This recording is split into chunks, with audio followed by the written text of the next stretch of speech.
Good afternoon. I'm Greg Casar. I am chair of the Progressive Caucus and represent the heart of Texas. Thank you so much for coming. On his first day in office, Donald Trump showed the American people exactly who his administration is serving, the richest handful of people on the planet.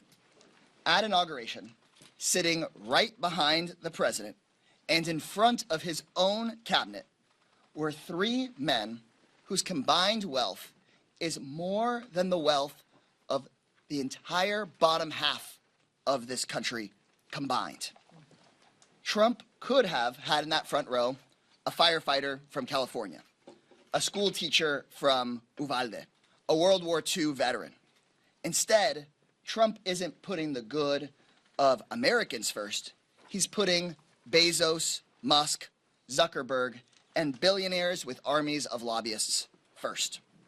The Progressive Caucus and the Democratic Caucus will respond every single day by putting actual working people, not ultra-rich elites, first. The Progressive Caucus has a clear plan. While Donald Trump is giving corrupt CEOs a tax break, we will be on the picket lines with American workers.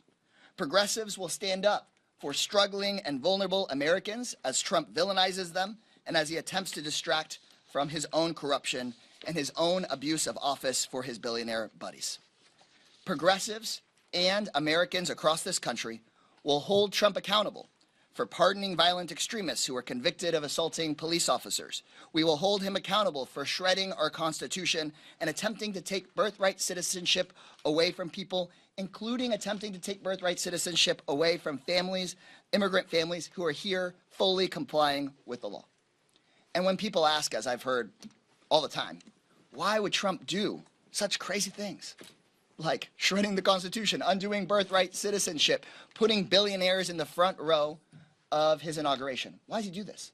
There's only ever two answers. He's either doing it for himself or he's doing it for his billionaire donors.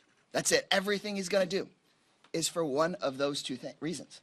And progressives are ready to lead our entire caucus and our country to show folks what government really can be about, that it can be about you, and that it doesn't have to just be about Musk and Bezos and people that can afford lobbyists and people who are in it just for themselves and for their own political power.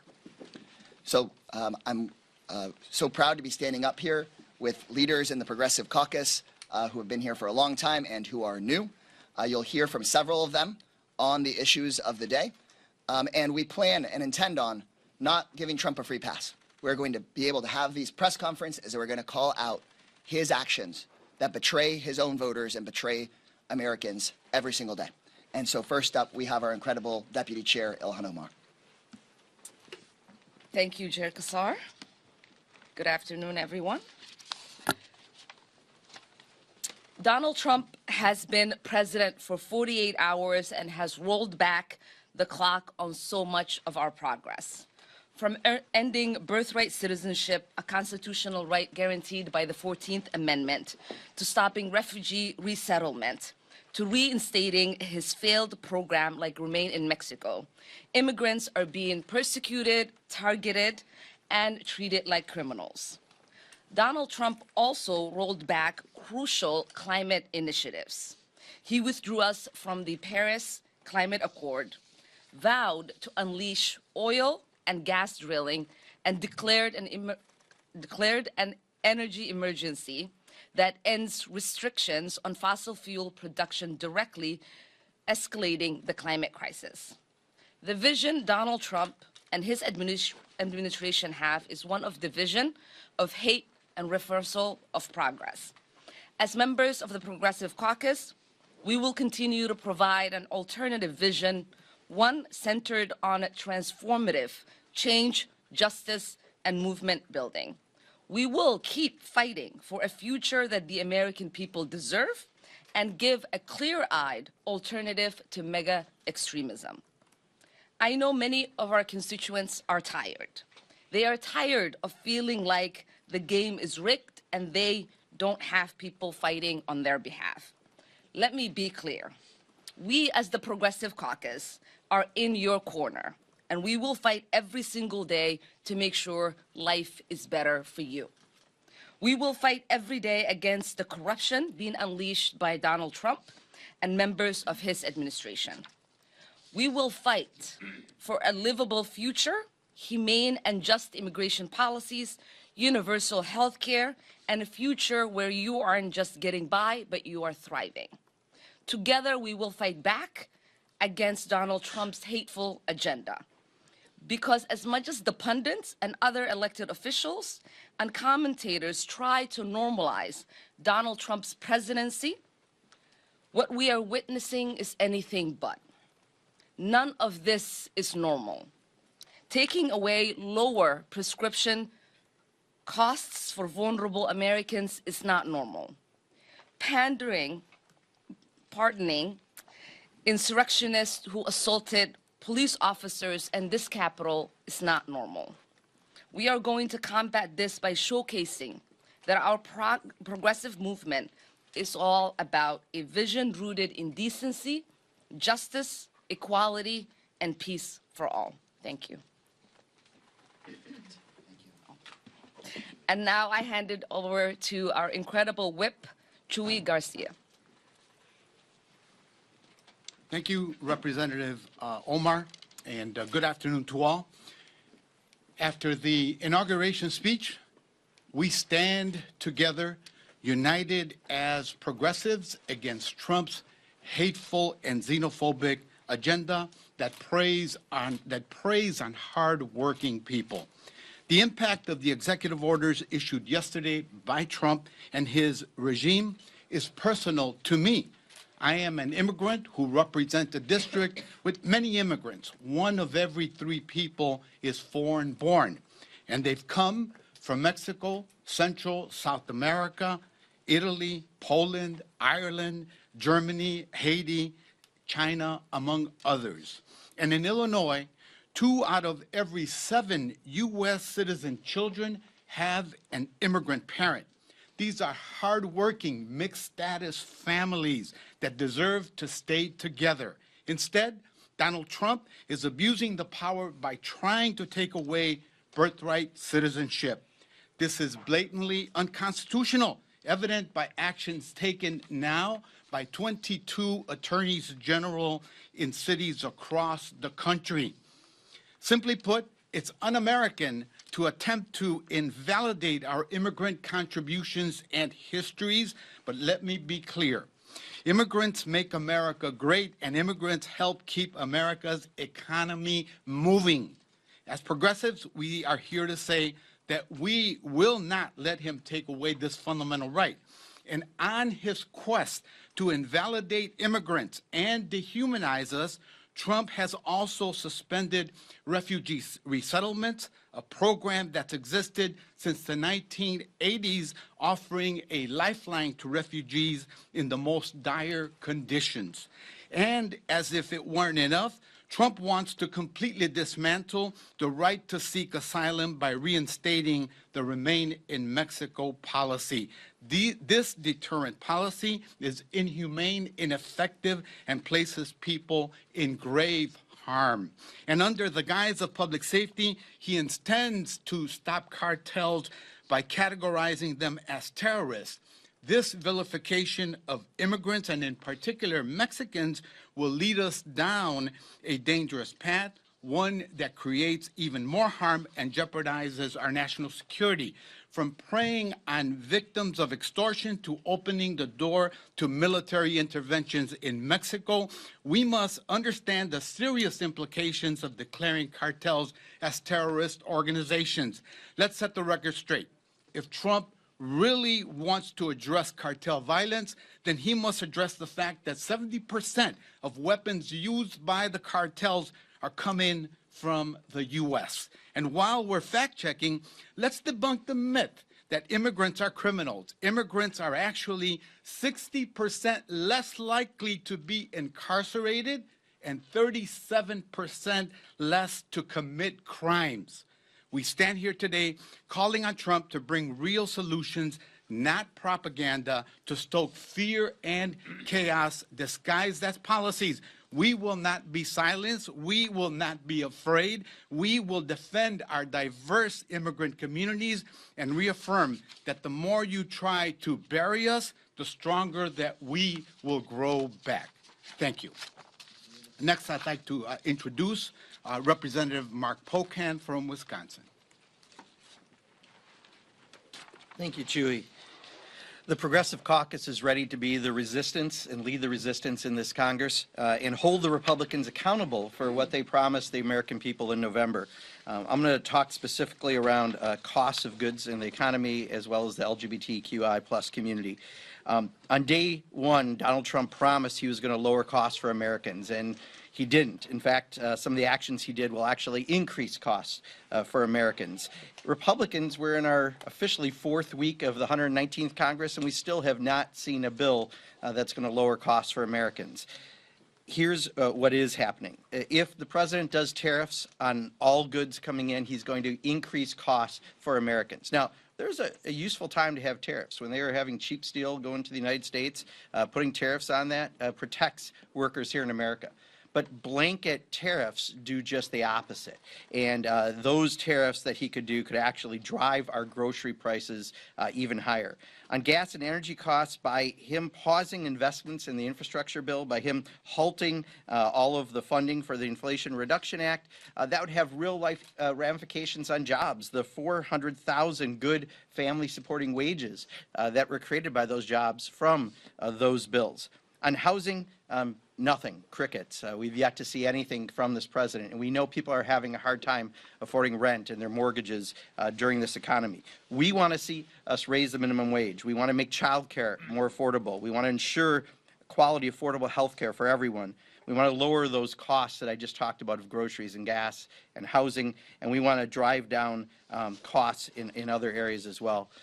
Specifically for the LGBTQIA plus community, this is going to be a tough Congress. I spent Monday not here at the inaugural. I spent it in service for Martin Luther King Jr. Day by meeting with different communities. One of those communities was the LGBT community in my district, and talking to folks about what they're afraid about and watching those initial executive orders that instantly is going to attack people, certain people within the community. Those are initiatives we're going to fight for respect and equality for everyone. Those attacks on DEI initiatives are going to affect our community and other communities, and we want people to know that we respect everyone, we want equality for everyone, and that's what the Progressive Caucus is going to fight for in our time here. And with that, I'm going to introduce next from the great state of Pennsylvania, Representative Chris DeLuzio. Thank you, Congressman Pocan. Hello, everybody. I believe in something pretty straightforward about the American dream. You work hard, you play by the rules, you got to have a shot at it. And folks are angry, right? They're working hard. Costs are too high. Housing, groceries, you name it. The corporate stranglehold on our economy, we're feeling it all over this country. You name a sector, there's probably consolidation that's driving up costs, that's screwing over small businesses, that's hurting workers. Mr. Pocan just said that we're in the 3rd week of the Republican majority in the House and the Senate, this Congress. They've done nothing to bring down costs. They've done nothing to break the corporate stranglehold on our economy, and they're not going to, because they do the bidding of their corporate bosses here in Washington. They care about one thing, juicing their profits. I'm from Western Pennsylvania. We know what it is to see an ideology of only profits matter. They matter, so do our jobs, so does our safety, so does our dignity, so does this country. Places all over this country understand that history, where they were plotted to strip for their parts. Places like the Rust Belt understand this story, this history. To make life less of a ripoff, we need more competition. We get to take on monopolies, break that corporate stranglehold.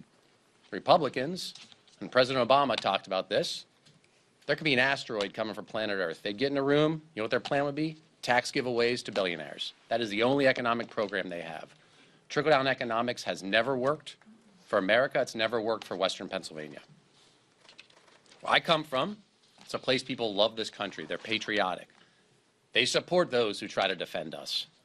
People like the Capitol Police who defended this building, who were brutally attacked that day.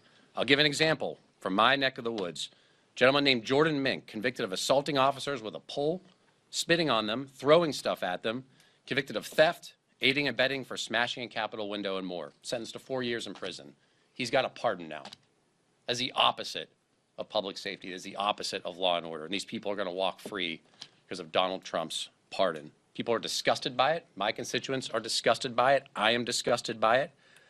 It won't distract us from our work to make life better for people, to restore the American dream, to bring down costs, defend our freedom.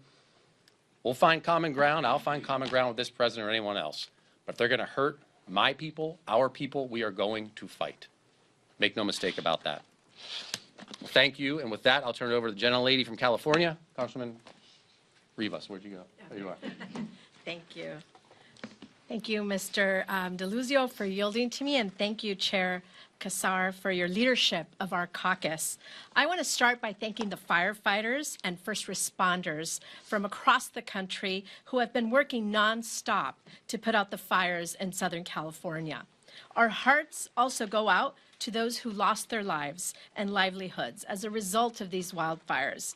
I visited some of the burn sites with my colleagues, where we saw the destruction to homes, businesses, and community centers firsthand. It looks like a war zone out there. What we saw and what we hear from our constituents has made it clear that our communities need federal disaster aid quickly and now, without any conditions attached. Natural disasters do not discriminate between red and blue. They impact everyone just the same, and it's not fair to keep anybody waiting for aid that they need to recover. I hope Speaker Johnson and House Republicans do not break historical precedent just to score quick political points or to please the president. We all need to come together to deliver federal aid to our constituents without any conditions attached so that they can rebuild their lives in the wake of this disaster. Thank you, and I yield back to Chair Kassar. Thank you, Luz. We'll now take questions here from the press. Please say your name and your outlet, and I may hand it off to members. You'll indicate to me if you're interested in taking the question, and then after that, we want to do some breakouts with folks that weren't able to speak here at the podium today. Go ahead. Catherine Swartz with Notice. Wanted to ask particularly on immigration. This Congress, we've seen two bills, the Laken-Riley Act and the Violence Against Women by Illegal Aliens Act, and we've seen a split among the Democratic caucus on these two. Particularly a lot of new Democratic members, freshmen coming in, that are voting for both of these bills. Just wondering from the CPC perspective, does it concern you that there is this divide in the caucus when it comes to these immigration bills? The Progressive Caucus is united in having an immigration system that works for people, that is humane, that is legal, and that is orderly. And Republicans in this building, in this city, for decades have undermined that goal every single day. And so we are united in that vision. The bills you just described don't do anything to make people safer or to fix our immigration system. And so our goal as a Progressive Caucus is to recognize that many of these Republican bills are intended to divide the American people and to try to put frontline Democratic members in a difficult place. And the way that I think the Progressive Caucus and the progressive movement in this country can help is by telling the truth. As Whip Garcia just mentioned, that immigrants in this country not only contribute, they are much less likely to commit crime than somebody like me that is born here. To tell the truth that these bills, in fact, don't protect victims of violence. In fact, they could lead to the deportation and punishment of victims of violence. But I also recognize, and I think the Progressive Caucus also recognizes, that so many of our members right now are having to vote in an information environment flooded with lies. And so the Progressive Caucus is committed to getting the truth out there so that all of our members can unite not just around our goals, but start uniting around a strategy to push back against Republican bills that really don't help and, in fact, can hurt many of the communities that Americans want to protect. Thank you, Mr. Chair. Michael Jones, Once Upon a Hill. Today is the 52nd anniversary of, well, it would have been the 52nd anniversary of Roe. Didn't hear any mention of reproductive freedom or Roe versus Wade. Where does reproductive freedom fit into this argument? How important is it for the Progressive Caucus to continue to speak about the intersection between reproductive freedom and the economy, reproductive freedom, diversity, equity, and inclusion? Where does reproductive freedom fit in, especially on a day like today? Extremely high priority, but happy to hand the question over if somebody else wants to take one. Go ahead. I think there's no question that reproductive rights are freedom to the are fundamental to the Progressive Caucus. I'm from Arizona, representing a state where we just saw abortion rights being enshrined in our state constitution at the same time that Donald Trump was elected as president. I think this goes to show that Americans, despite their political party preference, believe that women in this country should have access to reproductive rights, reproductive health care, and these are incredibly important. And all we are seeing from the Republican Party is a continued push to take away these freedoms and move us closer towards a national abortion ban. So I personally am very concerned. I know our caucus and the entire Democratic caucus is deeply concerned about this issue, and we will undoubtedly continue to fight for it. Congressman Pocan, Dave Weigel from 7-4, Congressman Pocan spoke to the attack on DEI, but I've heard less from Democrats the last 24 hours about the orders rolling back not just DEI, but rolling back affirmative action protections, including LBJ's affirmative action order. I wondered if what the caucus's strategy was on that and what the effect you thought these changes would have on the country. I mean, it's incredibly alarming.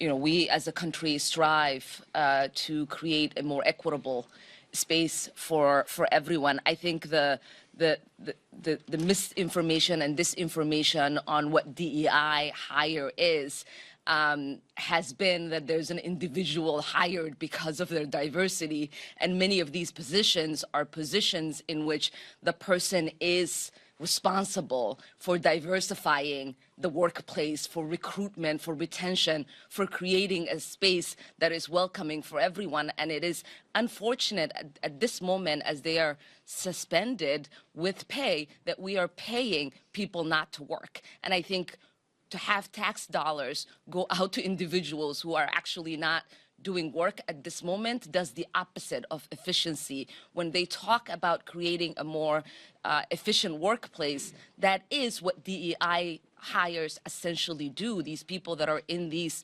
positions are trying to create an environment where the most efficient people for the job are hired. And so we're going to do everything that we can, again, to fight against the misinformation that is out there by putting out the correct information on what these titles actually means, what diversity, equity, inclusion actually stands for, and what kind of jobs are going to be lost, and how that's going to impact the workplace in this country. I'm Andy Picone. I'm with E&E News, Energy and Environment News at Politico. I'm curious about the energy and climate strategy. What would the CPC like to see on that front beyond messaging? What are the actual, actions, concrete things that you and your offices can do, from the office level, committee level, on the floor to push back? All right. Well, good afternoon, everyone. I'm Melanie Stansbury, and I serve on the Natural Resources Committee and am the newly minted subcommittee ranking member for the DOGE subcommittee. So to address this question on energy and environment specifically, we are going to fight back against Donald Trump's anti-climate and anti-environmental agenda. On his first day in office, he outlined an energy emergency. What Americans need to understand is that we have the highest level of oil and gas drilling, not only in the history of the United States, but of any country on the planet right now. And in spite of that, Donald Trump issued a series of executive orders that roll back our commitments under the Paris Climate Accords, that roll back everything that we've done under the Inflation Reduction Act to address our climate emissions. They've rolled back protections for the Outer Continental Shelf and public lands across America. This is not about spurring energy security in America. It's about giving billionaires and millionaires and multinational oil and gas companies kickbacks for their campaign donations. I think it's important for folks to remember that Donald Trump literally invited oil and gas executives to Mar-a-Lago just a few months ago and actively solicited $1 billion in campaign donations in exchange for removing us from the Paris Accords, as well as basically destroying the clean energy initiatives that the Biden administration did. And guess what? Donald Trump delivered on day one. Our job as the Progressive Caucus is to fight back against these pushbacks, to make sure that we're protecting our public lands, our waters, we're protecting the fundamental environmental laws that have made it possible for this country and our people to thrive, to protect the public health, and to make sure that we're protecting the planet. So the specific actions, we're going to make sure that we fight back against the anti-climate agenda. I think there's a lot of interest in engaging internationally with non-state actors who also have a role, as well as to the extent that Congress can, to protect our international agreements. Most of the private sector, including the oil and gas industry, would like to have the international standards for the Paris Accords remain in place. We will continue in the Natural Resources Committee to push back against any and all assaults on the National Environmental Policy Act and the Clean Air and Clean Water Acts and the Endangered Species Act. And we're going to continue to use the platforms that we have to make the American people aware at every moment that it comes about what the Trump administration is up to. So those are some of the things that we're going to do, and I will turn it back. I think we'll take one more, and then we'll we'll all be available to sort of do individual interviews. Go ahead. It's so tough because obviously there's been a lot of action from the Trump administration, a lot of executive orders, a lot of people have sleep reading them. But I wanted to ask about refugees in particular, because that's something close to your caucus, and we have a former refugee here right now. What do you think about the Trump's, if we don't know, indefinite ban on refugee admissions in that program? What does that mean? And what are you hearing about that from your constituents potentially? Well, my understanding is that it's a 90-day pause for them to examine. We also know that there is a reinstatement of what essentially will become the Muslim ban, as he's directed the Attorney General to look at identifying countries for that ban. You know, I came here on the refugee resettlement program. It is one of the most vetted programs that are out there to bring immigrants into this country. I have constituents who have been waiting, especially Afghani constituents who've been waiting to be reunited with their family members. These are people who've risked their lives and put their families in danger in order to help with our country's war in Afghanistan. And so to abandon them really does go against what we say we stand for. If you have our back, we'll have your back. It's essentially what we would want the understanding to be, and it's unfortunate. And you have to think about the refugees are one of the most harmed immigrants in the world. They're oftentimes people who have survived war and severe displacement. There is a reason why they have a special status. And so I do hope that they do reconsider and allow the hundreds of thousands of people whose lives are now in limbo, who've gone through the vetting process. We're just waiting for the visas and their relocation to this country to take place, for that to be reassumed. And with that, thank you all. Thank you all very much. Please, especially because I know Congresswoman Schakowsky and Congresswoman Dexter were up at the podium, please pull them aside and ask them and all of us questions. We still have the room for another half hour. And I do think one thing that brings all of us together, to your point, is that Donald Trump is trying to flood the news with everything that he can. And of course, the Progressive Caucus is going to be defending refugees, is going to defend our people and our planet. But Trump doesn't want to be held accountable for his most egregious actions that he took here in the last couple of days.